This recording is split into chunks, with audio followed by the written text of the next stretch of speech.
Chapter 9 of Bethink Yourselves by Leo Tolstoy, translated by V. Tchertkoff. But how are we to act now, immediately among ourselves, in Russia, at this moment, when our foes have already attacked us, are attacking our people and threatening us? What should be the action, I shall be asked, of a Russian soldier, officer, general, Tsar, private individual? Are we, forsooth, to allow our enemies to ruin our possessions, to seize the productions of our labours, to carry away prisoners or kill our men? What are we to do now that this thing has begun? But before the work of war was commenced, by whomever it was commenced, every awakened man must answer, before all else, the work of my life was commenced. And the work of my life has nothing in common with recognition of the rights of the Chinese, Japanese, or Russians to Port Arthur. The work of my life consists in fulfilling the will of Him who sent me into this life. This will is known to me. This will is that I should love my neighbour and serve him.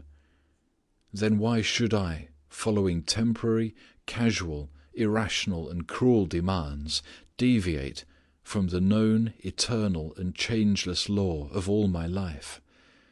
If there be a God, He will not ask me when I die, which may happen at any moment, whether I retained Jinanpur with its timber stores, or Port Arthur, or even that conglomeration which is called the Russian Empire, which He did not confide to my care. But He will ask me what I have done with that life which He put at my disposal. Did I use it for the purpose for which it was predestined, and under the conditions for fulfilling which it was entrusted to me? Have I fulfilled His law? So that to this question as to what is to be done now, when war is commenced, for me, a man who understands his destiny, whatever position I may occupy, there can be no other answer than this: whatever be my circumstances, whether the war be commenced or not, whether thousands of Russians or Japanese be killed, whether not only Port Arthur be taken, but St. Petersburg and Moscow, I cannot act otherwise than as God demands of me, and that therefore I as a man can neither directly nor indirectly, neither by directing nor by helping nor by inciting to it, participate in war. I cannot, I do not wish to, and I will not. What will happen immediately or soon from my ceasing to do that which is contrary to the will of God, I do not and cannot know. But I believe that from the fulfilment of the will of God there can follow nothing but that which is good for me and for all men.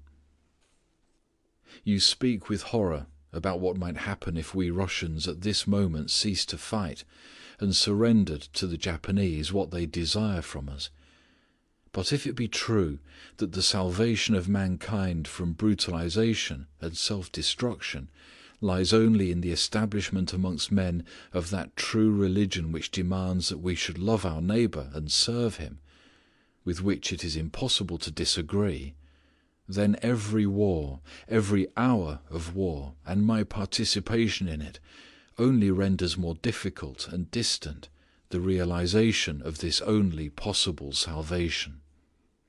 So that, even if one places oneself in the unstable point of view of defining actions according to their presumed consequences, even then the surrender to the Japanese by the Russians of all which the former desire of us, besides the unquestionable advantage of the cessation of ruin and slaughter, would be an approach to the only means of the salvation of mankind from destruction, whereas the continuance of the war, however it may end, will be a postponement of that only means of salvation.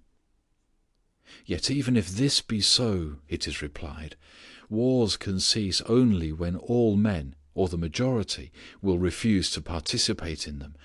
But the refusal of one man, whether he be Tsar or soldier, will only, unnecessarily, and without the slightest profit to anyone, ruin his life. If the Russian Tsar were now to throw up the war, he would be dethroned, perhaps killed in order to get rid of him. If an ordinary man were to refuse military service, he would be sent to a penal battalion and perhaps shot. Why then, without the slightest use, should one throw away one's life, which may be profitable to society? This is the common question of those who do not think of the destination of their life and therefore do not understand it. But this is not what is said and felt by any man who understands the destination of his life, that is, by any religious man. Such a man is guided in his activity, not by the presumed consequences of his action, but by the consciousness of the destination of his life. A factory man goes to his factory, and in it accomplishes the work which is allotted him, without considering what will be the consequences of his labour. In the same way a soldier acts, carrying out the will of his commanders. So acts a religious man in fulfilling the work prescribed to him by God, without arguing as to what precisely will come of that work. Therefore, for a religious man there is no question as to whether many or few men act as he does, or of what may happen to him if he does that which he should do. He knows that besides life and death nothing can happen, and that life and death are in the hands of God whom he obeys.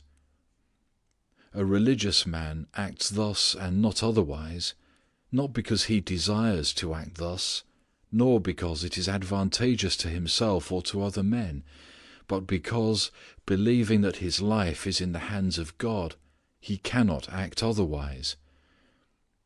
In this lies the distinction of the activity of religious men, and therefore it is that the salvation of men from the calamities which they inflict upon themselves can be realized only in that degree in which they are guided in their lives not by advantage nor arguments, but by religious consciousness. End of chapter 9.